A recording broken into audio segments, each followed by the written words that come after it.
Hello guys, good morning, good afternoon, good evening sa lahat. Welcome to my YouTube channel, Roselski TV.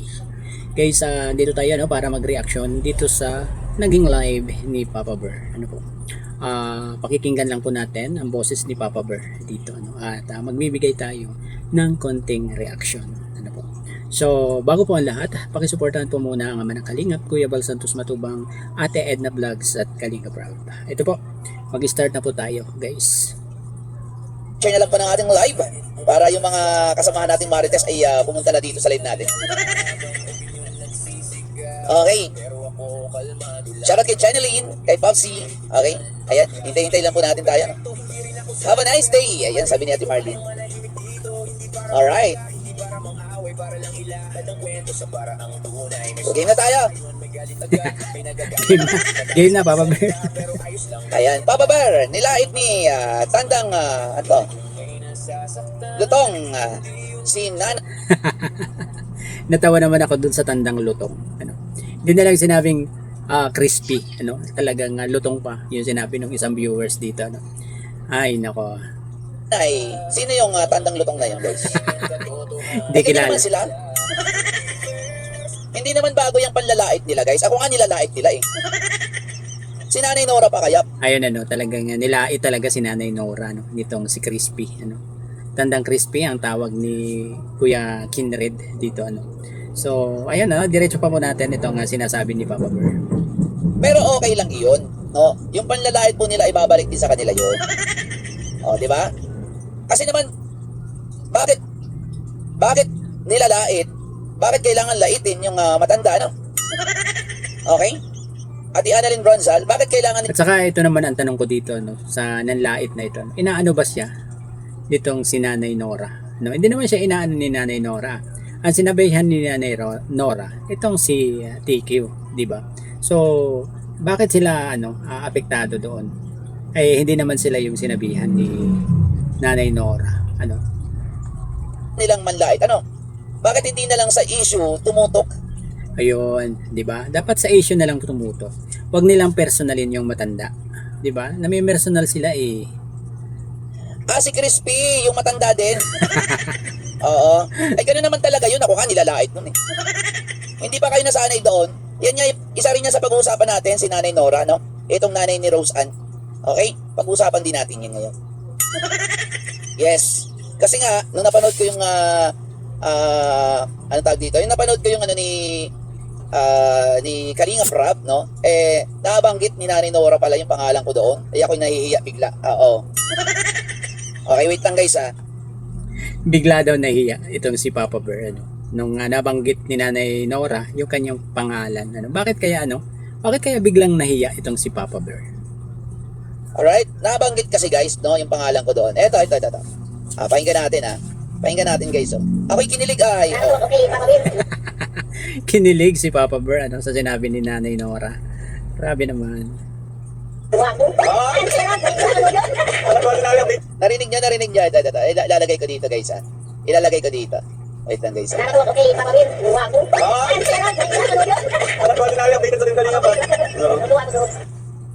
wait lang guys Eto. I-ano muna natin yon. Sige, ilagay muna natin Eto guys pakinggan nyo Ako'y kinikilig kay Nanay Nora. Nanay Nora, shoutout sa'yo Nako, kaya naman pala ikay nilait-lait ni Tandang Crispy Kasi sinabihan mo akong gwapo. Alam mo ba nagalit? Ganon. Kaya pala nilait-lait pala ni Crispy itong si Nanay Nora. Dahil dito pala, sa sinabihan si Papa Bear na gwapo nitong si Nanay Nora. Alam naman natin na talagang naging kasagutan ito ni Papa Bear Itong si Crispy na to, di ba? Galit na galit yun sa mga tao na magsasabi sa akin ng pogi ako. Totoo yan. Kaya alam ko na kung bakit siya nilait ni Tandang Crispy. Kasi sinabihan ako ni Nanay Nora na ako daw ay pogi. Ay sus, Mariosip talaga.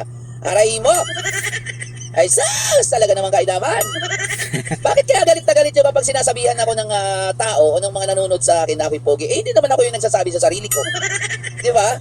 Oo, kaya sa akin nga, ako nga nilalait doon. Hindi pa ako nagsasabi sa sarili ko na ako'y pogi. Wala akong sinasabing ganun.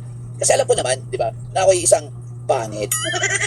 Ngayon, dahil si Nanay Nora, sinabi niya, si Nanay Nora kasi, oo. Ito. Yan na natin, guys. Ayan. Nakakawag okay, papawin. Wapo. Dito pala kinilig si Papa Bear, ano? Kaya medyo nahiya itong si Papa Bear, ano? Kinilig pala ito ano, doon sa sinabi ni Nanay Nora na yun, ano? Na, ayun, ano? Gwapo daw si Papa Bear. So, dito ako natutuwa kay Nanay Nora, no? Talagang pinapanood niya si Papa Bear, ano? Dati si Kuya Kindred rin pinapanood, di ba? Talagang suporta ito, ano? Sa Kalingap, itong si Nanay Nora, di ba? Narinig nyo? Isa pa. Kaya galit na galit si Tandang Crispy dyan. Kasi nga, ito yung sinabi ni Nanay Nora. Oo, sinabihan ba naman akong gwapo? Nakakawag okay, papawin. Wapo. Updated sa Team Kalingap ba? Rinig nyo? Sorry Nanay Nora na nadamay ka tuloy. Oo. Ako na po ang humihingi ng pasensya sa inyo ng sorry dahil sa sinabihan mo lang na gwapo ako inaway ka na at nilait-lait ka na ni Tandang Crispy. Pero hayaan na natin yun, di naman na nanonood si Nanay Nora doon kay Tandang Crispy. Di ba? Ganun po talaga sila, no? Mapanglait po sila tapos binabaliktad tayo na sasabihin na tayo daw yung mapanglait. Di ba? Pero ang totoo, sila naman yun ang lalait. Di ba? Lahat yan sila. Oo, walang tulak kami. Kaya nga, 'di ba? Binabaligtad nila ang mga sitwasyon. Kahit yung mga viewers nila, guys, 'di ba? Tulad na lang doon sa live ko kanina, 'di ba? Binaligtad niya yung pangyayari, ano? Sinabihan niya yung mga nandoon sa live ko at ako na din na kami daw yung one-sided, ano. Parang binaligtad niya talaga yung mga pangyayari. So, ayun, siguro ugali na talaga ng grupo nila yung mambaligtad ng sitwasyon, ano, yung 'di ba, binabaligtad nila yung mga pangyayaring ganyan tulad nun sinabihan na nanlalait pero sila yung mapanglait, 'di ba? Grabe naman tong mga antay na to, ano. Ako ay naano doon sa tunog na tunog ng cellphone. May tumutunog palang cellphone, ano, kaya pala ikot ang ulo nitong si Papa Bear, ano. May tumutunog palang cellphone doon sa kanyang likuran, no? Siguro may tumatawag, hindi na papansin ng mga kasama niya dyan, no? Okay guys. Ayan may buenamano agad tayo nag-remit sa akin. Paano ba yan? Magagalit na naman kayo niyan. Pero guys, yung pakulay nyo na po na yan ay napakahalaga po at napaka-importante. Okay? Mahalaga na, importante pa. Dahil yung pakulay po na yan ay talagang kusang loob po yan, no? Yes. Hindi po yan katulad dun sa ibang live na madaming ang pakulay pero kahambugan lang naman. Grabe naman. Hambog daw, ano. Grabe to si Papa Bear, ano. Parang sinabihan niya na hambog, ano. Kung sino man yung nasa live na yan, ano, na tinutukoy ni Papa Bear, ano. Hambog ka daw. Yung tipo magpapakulay sila para ipagyabang lang. Hindi dapat, di ba? Dapat pinagpapasalamat yan. Pero nagpapakulay sila para ipagyabang. Alam niyo bakit? Nababasa sa comment section, inggit na naman kayo. Ayun, oo, totoo nga, no? Totoo yun. Diba parang nagpapainggit lang sila, no? Kaya sila nagpapalipad. Diba? Kulay siya live, inggit. Hindi talaga tulong, na masasabi yan. Dahil kung tulong yan, adi i-GCash niya na lang nila, 'di ba, para walang babawas do sa kanilang pera na ibibigay. 'Di ba? So tama itong si Papa Bear, guys, na ayun, parang nagpapainggit lang, hindi totoo. Tama ba yun? Dapat ba ang kainggitan yung kulay? Ang kulay ay normal lang po yan sa YouTuber o nagla-live streaming. Hindi nyo ba alam yun? Pag may nagpakulay, pasalamatan natin. Katulad ni Ate Zay, Jong. Yes, Papa Bear, akala ko kung saan ka na nakaabang. Ako lagi. O, dalawa na. May dalawa na limit sa atin. Salamat sa limit. O, pasalamatan natin yun. Hindi dapat ipagyabang yan. Okay? So, sige. Direct to the point na tayo. Ay, sabi ko yung sa Belmondo, malalaos rin daw po. Okay lang po malaos, kaya ko na ito magsimula. Ito pala, no? Ito pala yung magiging topic ni Papa Bear dito. Ano? Yung may nag-comment ano, na malalaos din daw itong si TQ. Ano, pero bakit ganun yung naging sagot ni V ano, dito? Wala sa sa baba. Okay? So, may nag-comment sa kanya na ang sabi sa kanya ay malalaos din daw siya. Guys, totoo naman yon. Walang permanente sa mundo. Yes, oo, totoo, malalaos. Kung kasikatan mo ngayon, kilala ka ngayon, malalaos ka din pagdating ng panahon. Correct. Correct yan, Papa Bear. Di ba? Walang permanente ano, na ikaw ay sikat buong buhay mo. No? Malalaos at malalaos yan. Di ba? Kaso, mali yung kanyang sagot. May Bakit kaya mali ano? Bakit kaya mali para kay Papa Bear yung naging sagot ni TQ dito? No? pagkahambog yung kanyang Yung grabe naman yun. Tinawag na hambog ni Papa Bear. Grabe. Grabe guys. alam mo yung may pagka mararamdaman nyo naman guys, ako ramdam ko. Di ba? Bakit niya sinagot ng ganun? Di ba? Hindi siya Tama, di ba? Bakit sumagot pa siya? Pwede namang yan ay ignore lang, di ba? Hindi dapat basahin, hindi dapat sagutin yung mga ganyan. Kasi alam natin na yan ay basher eh. Di ba? Alam natin na yan ay ayaw sa atin. Bakit pa natin binasa or sinagot yung kanyang sinabi diyan sa live? Sa live mo. Ano, di ba? Dapat yan hindi na binabasa. Ano, ini-ignore na lang. Di ba? siguro nag-isip. O yun talaga, yung kanyang sagot na okay lang daw malaos, kaya naman daw niyang magsimula sa baba. Kaya lang, ito naman sa akin, ano guys, kapag nalaos ka, mahirap ka nang mag-start ulit. No? Laos ka na eh. Ano ba? Sino pang sa'yo, ilaos ka na nga. Diba guys? Mahirap nang mag-start muli sa baba yung tao na nalaos na. Diba? Guys, naniniwala ba kayo na kaya niyang magsimula sa baba? Shoutout muna kay Ate Josie. Ayan o, nag-remit na rin. Hello, Papa. Siyempre, merong maniniwala dyan, merong hindi.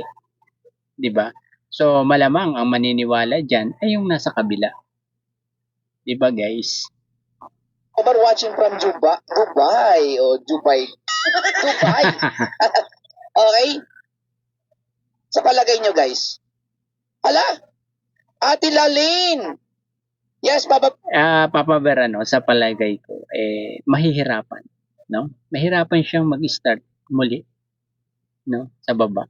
Dahil laos na nga siya eh. Sino pang susupport sa kanya, laos na nga siya. Pero yung last live mo, nahuli ang boses mo. Opo, nahuli. Ngayon po, okay na po ba? Nakaset na po ba? Okay na po ba? Opo, hindi maganda talaga yung ko nun. Kasi nung hindi siya timing sa tugtog. Ay, hindi ko na ayos yung aking setup dito sa OBS. Sorry po. Ayan, so, balik tayo sa topic. Kailangan mo bang sagutin yung ganyang mga... Pwede mo sagutin, oh. Eto TQ. May nag-comment sa'yo na malalaos ka din. Alam mo ba na totoo yun? Na hindi permanente, hindi habang buhay na ikaw ay Sikat. nasa tugatog ng tagumpay, o ikaw ay sikat, o ikaw ay kilala. Talagang malalaos din kahit gaano ka pa kasikat. So, yung sagot mo, okay lang. Kaya mo namang magsimula sa baba. Sure ka ba doon? Alam mo kung ganito yung sagot mo sana, kung ikaw ay may kababaan ng loob, kung may mababang loob ka, o nagpapakumbaba ka talaga, So, ang masasabi ko naman dito, babago pa lang naman siya eh, 'di ba? Babago pa lang nagla-livestream. Hindi pa siguro nasasabihan nitong mga advisor niya, no? Na wag nang sagutin yung mga ganyan, yung mga pangbabash, yung mga tanong na piliin na lang yung mga tanong na dapat sagutin, ano? Dapat ito yung unang-una niyang matutunan sa pagla-live streaming. 'Di ba? Wag lahat ay pwedeng sagutin, Wag lahat sagutin yung mga tanong ng mga viewers, dahil minsan makakapagbitaw ka talaga ng iba na mali, na malayo dapat doon sa isasagot mo, So, ikaw rin yung mapapasama, 'di ba? At saka ingat sa mga sagot dahil naka-live ka, naka-public 'yan, maraming nanonood sa iyo. At alam naman natin na marami talagang nanonood sa kanya kapag siya ay nagla-live, 'di ba? dapat hindi mo na sasagutin yung mga ganong comment. Dapat kung sasagutin mo man, dapat ang sagot mo, kung halimbawa, okay lang po na maalaos ako, tatanggapin ko po yun kasi kasama po sa buhay yun, kasama po sa pag-YouTube yun, kasama po sa pagiging social media influencer yun. Hindi po panghabang buhay na tayo ay nasa tuktok, tayo po ay... Yan, dapat ganyan yung naging sagot ni V, So, hindi natin rin siya masisisi dito kasi babago pa nga lang, 'di ba? Ilang buwan pa lang naman siyang nagla-live, 'di ba? Yun ang hindi naituro sa kanya nitong mga nakapaligid sa kanya, Dapat 'yan ang kauna-unahang itinuro sa kanya. 'Di ba? Kapag nag-live stream, yung hindi pagsagot, piliin lang yung dapat sagutin, ng mga tanong ng viewers. 'Di ba? Isikat. So kung malaos man po ako po ay nagpapasalamat dahil minsan ay nakarating po ako sa ganitong sitwasyon. Yun, TQ, dapat ang sagot. Yes, dapat ganun, Dapat ganun. At mararamdaman namin, sa amin, kaming nanonood, na mababa talaga. May nagpapakumbaba ka talaga. May mababa kang loob. Ay kaso, kahambugan po ang nasa katawan ni TQ. Pambira si Papa Bear. Talagang tinukoy na niya rito, kung sino yung mahambog. May pagkahambog daw yung katawan, Grabe. Hindi naman natin maiaalis yan kasi yung mga kasama niyan, hambog. Mayayabang. So, parang ibig sabihin ni Papa Bear dito, ay na-adapt na ni TQ yung mga nasa kapaligiran niya, yung mga kasama niya, na-adapt na kung anong meron itong mga nakapaligid sa kanya, Dito na lamang. Okay? At sana naman matauhan si TQ, sa mga nangyayari, sana ay sa susunod mag-isip na siya, mag-isip na siya, alamin na niya yung dapat gawin, sa tuwing magla-live siya, hindi yung lahat na lang ba nang itatanong sa kanya ay sasagutin niya, lalo na kung parang negative yung tanong, ay hindi dapat yan binabasa or sinasagot para yung live niya ay maging smooth, 'di ba? Walang bash. 'Yun. Yung mga nang babasa kanya dapat hindi na niya binabasa. Kung hindi man niya kayang alisin doon kasi nga viewers din 'yan. So, wag na lang niyang basahin, kung mabasa man niya, di sarilinin na lang niya. Wag na niyang sagutin. Ganun lang. Eto na lamang ang sabi niya, okay lang na malaos, magsisimula daw ulit siya sa baba. Laos na nga, di ba? Hindi, tanong ko lang. Sino dito yung nalaos na naging ano ulit? Nalaos na naging sikat ulit. Mahirap sagutin yan, Papa Bear. Sino ba yun? Sino ba yung nalaos na pero bumalik sa baba, nagsimula ulit pero sumikat ulit? Wala akong kilala niyan na Papa Bear, wala. Sino ba? May kilala ba kayo? Kasi ako guys, wala akong kilala na laos na, tapos naging ulit, sikat ulit. Kasi once na laos ka na talaga. Example, si Charis Pempenko. Sobrang sikat nun.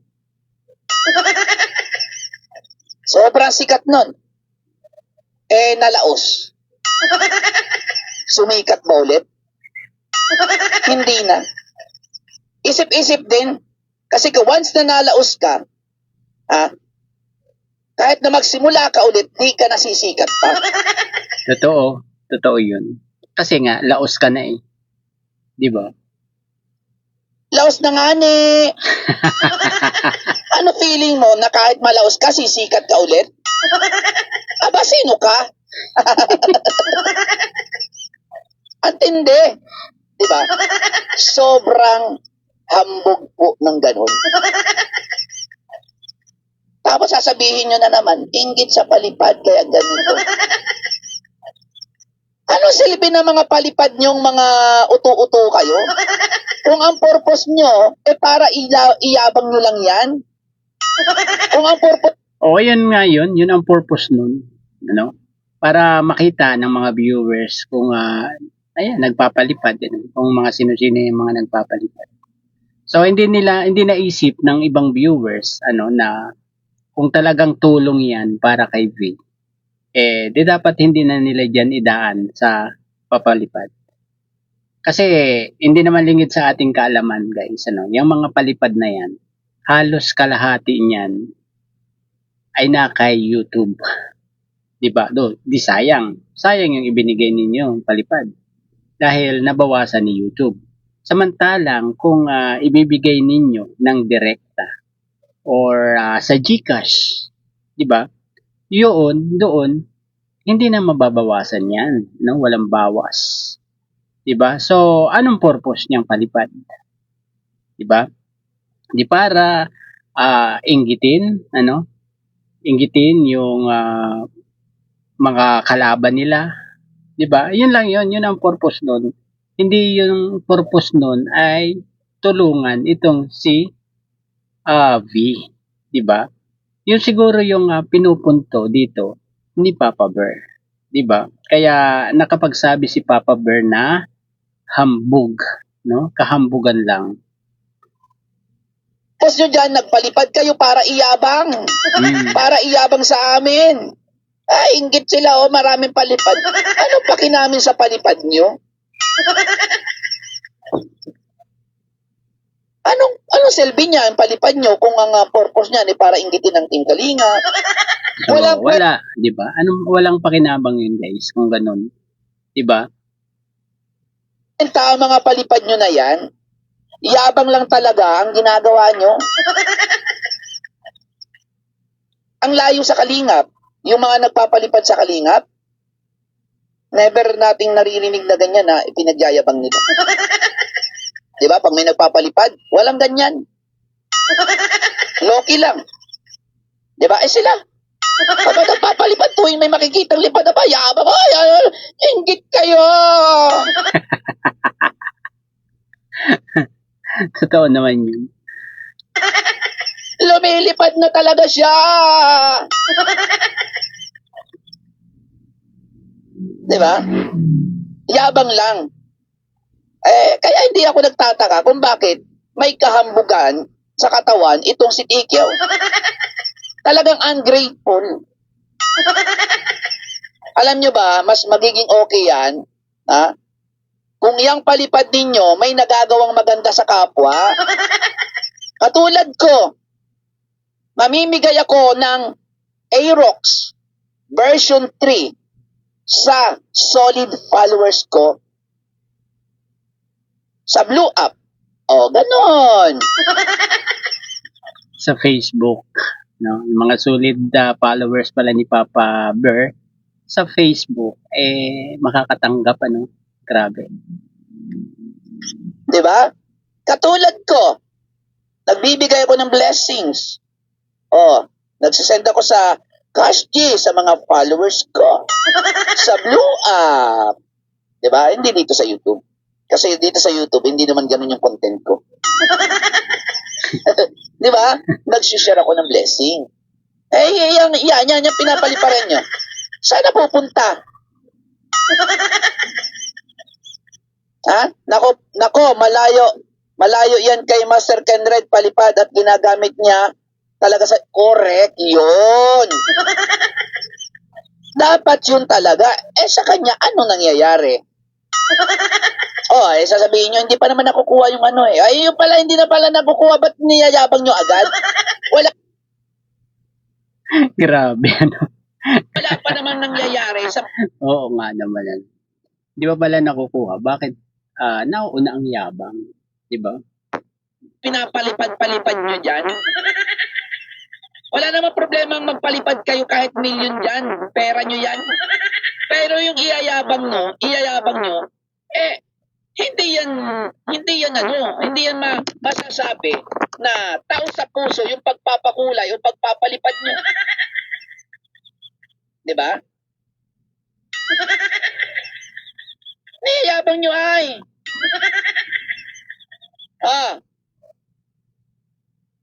Di ba? Tapos, ganyan yung isasagot mo sa comment. Na, eto, okay lang.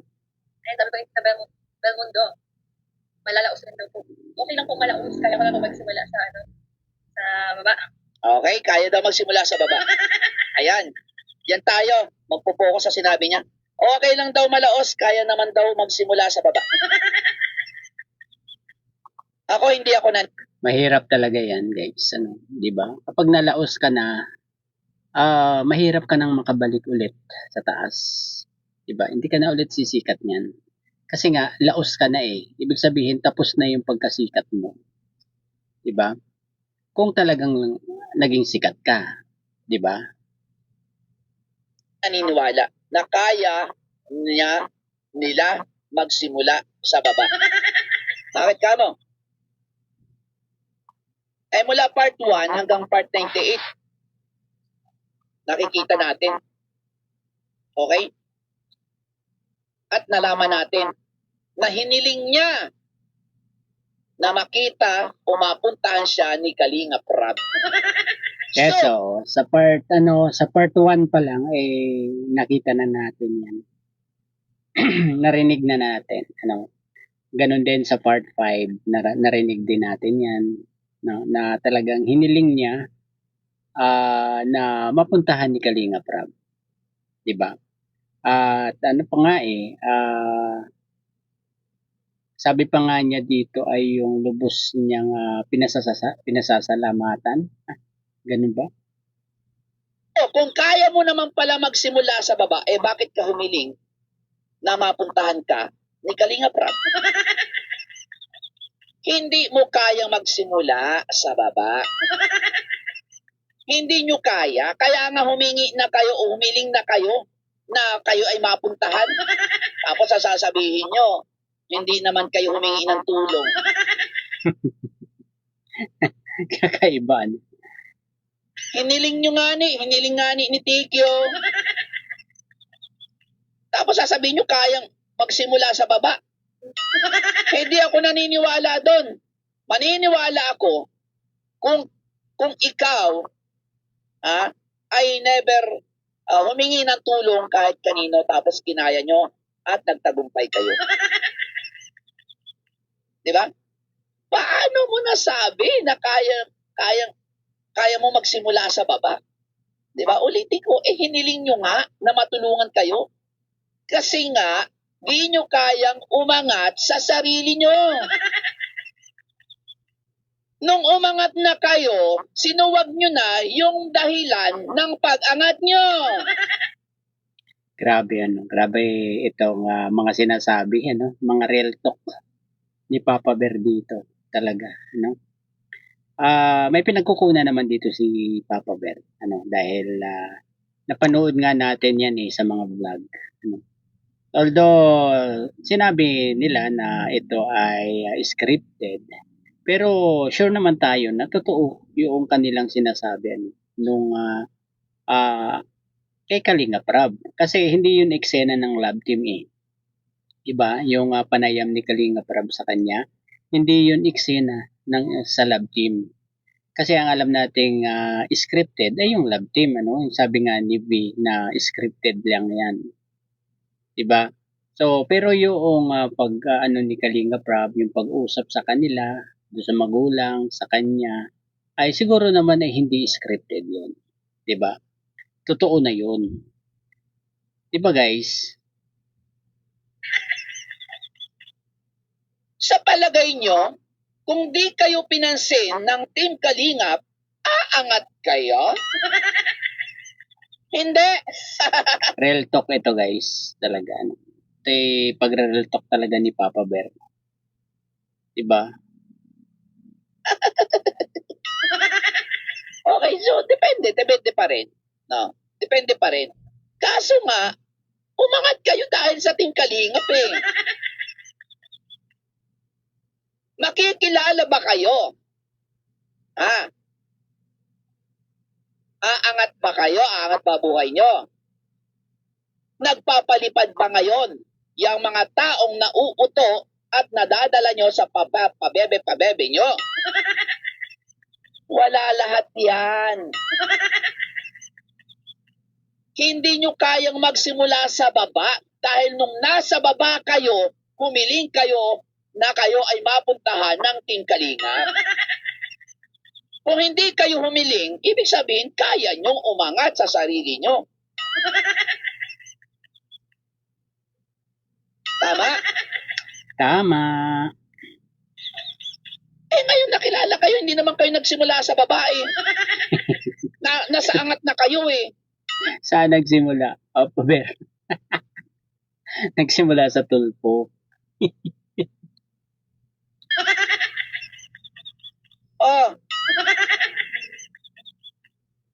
Diba? Walang katotohanan yung sinasabi mo, TQ, dahil hindi mo yan napapatunayan sa amin. Ungrateful malala talaga. Ungrateful malala na may makapal na muka, yan ang katotohanan. Baka sabihin nyo, sinisiraan ko si TQ. Hindi ako naninira dito. Ito ay opinion ko at reaction ko sa mga nakikita at naririnig ko. Diba?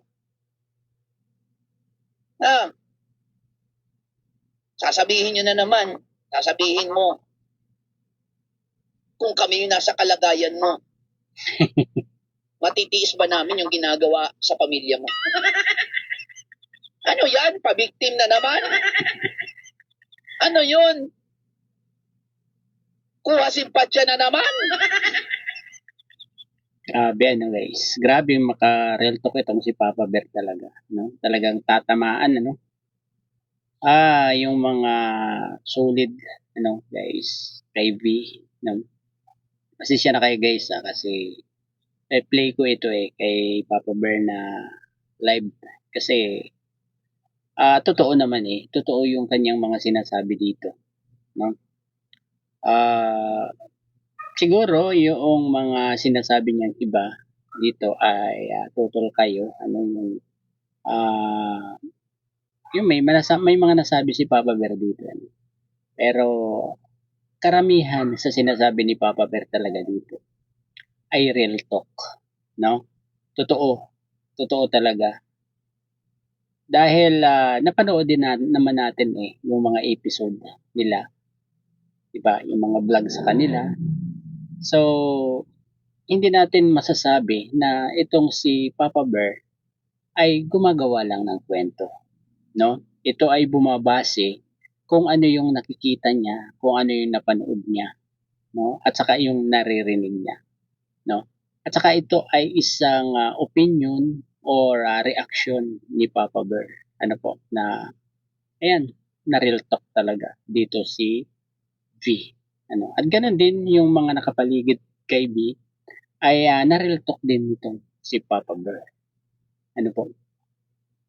So, ayun, siguro hanggang dito na lamang po ang ating konting pagre-reaction dito sa vlog or sa live ni Papa Bear. Ano po, ito yung tinalakay niya itong pagsagot ni V doon sa nag-comment doon na malalaos din itong si V. Ano po. So, nakita natin doon na talagang parang mali yung naging sagot niya, kaya nasilip nitong si Papa Bear. Ano po. So, nasabihan tuloy ni Papa Bear na hambog itong mga nagpapalipad dito, at nahawa na itong si V dito sa mga nakapaligid sa kanya. At ayun, siguro ay si V dapat ay matutunan niya na hindi sagutin or mamili lang siya ng dapat niyang sagutin diyan sa kanyang live. Po, para maging smooth yung kanyang pagla-live. Ayun, hanggang dito na lamang po. Bye-bye. God bless po sa lahat. Peace.